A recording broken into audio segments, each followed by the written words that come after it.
Right, well, welcome back to the channel, guys. I've managed to go fishing after work for a few hours, so I wanted to go overnight, but my shifts have changed. So instead of not going at all, I thought I was going to go down the local pond. Now, a couple of weeks ago, somebody asked me on social media about method feeder fishing.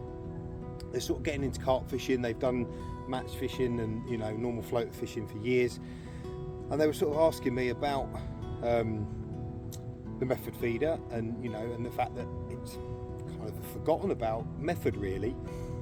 And it kind of got me thinking, and I was sorting out my fishing store, and I came across a load of method feeders that I've got, which funny enough I brought a load to take to Parco in Italy about 3 years ago, and I never used them. Someone said to me, look, real basic, simple PVA bags and method feeders, and that worked great out there. I was there for 2 weeks. I was fishing with a bait boat, and I never ended up using them.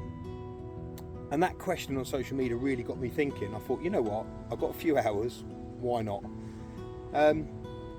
So that's what I'm doing. So I've got a couple of rods out on method feeders. Very, very simple. I've got some Coppins pellet that I've scalded down with boiling water, and I've put a bit of nutcracker flavour in there. Nutcracker boilie is my go-to. It's only a sort of a 3-4 acre pond, so it's not massive. I bought my little Sonic Extractor 9-foot rods, which I absolutely love to bits. And I'm going to have a few hours fishing with the method feeder to see if it's a forgotten art. So fingers crossed, I'll have some fish, or a fish at least, to show you by the end of it. So yeah, let's see how we get on.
Well, here's proof in the pudding then that old tactics still work. Look at this cracking little common. So method feeder, a couple of bright orange 6mm wafters, pushed in there on some scalded pellet. It's Coppins pellet, and I've put some Urban Bait nutcracker glug in there, or stick mix liquid. And I say this, it's just something I haven't done for so long. And if I hadn't been asked about it the other day, I wouldn't have been doing it tonight. So there we are, cracking little common. I'm going to get this one back. I've got one rod still out there. The second one I'm going to get out again now, and let's see if we can pinch another one before I go home.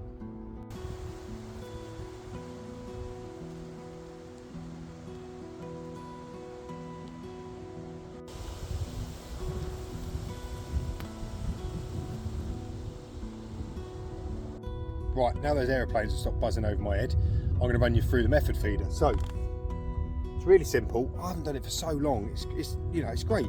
Have a bucket of water, because you get your hands covered in your scalded pellet or your stick mix, whatever it is you're using.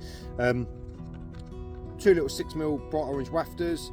Like I say, nice short hook link there, 2-3 inches long, very, very supple, nice small hook. And then, like I said, it's sort of a running rig, so there's a quick change clip there on the end of the leadless lead core, so when the fish gets hooked and shakes his head, that will then run up the line or leader away from the fish, so it can't then use it to get rid of it. So very, very simple. Tighten that back down like that. Get your mould, put your hook and your hook bait in first. Very important, because you want that at the top. Get yourself some scalded pellet. This is where I said it gets a bit mucky. Drop that in there. A little bit more. You can hear another aeroplane coming. Pop that on top like so. And just give it a squeeze into the mould.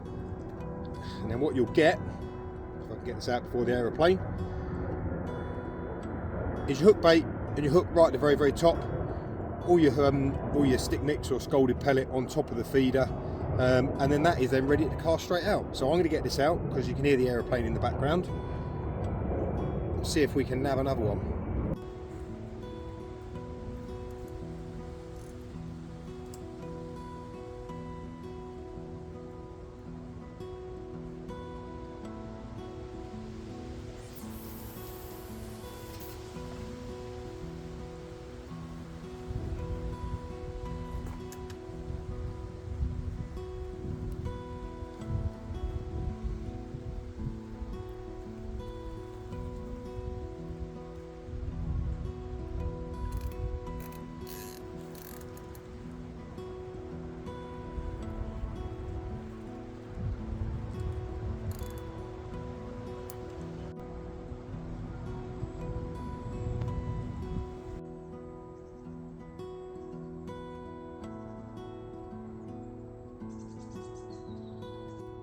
Right, there we are then, that's all ready to go out. So that's your method feeder.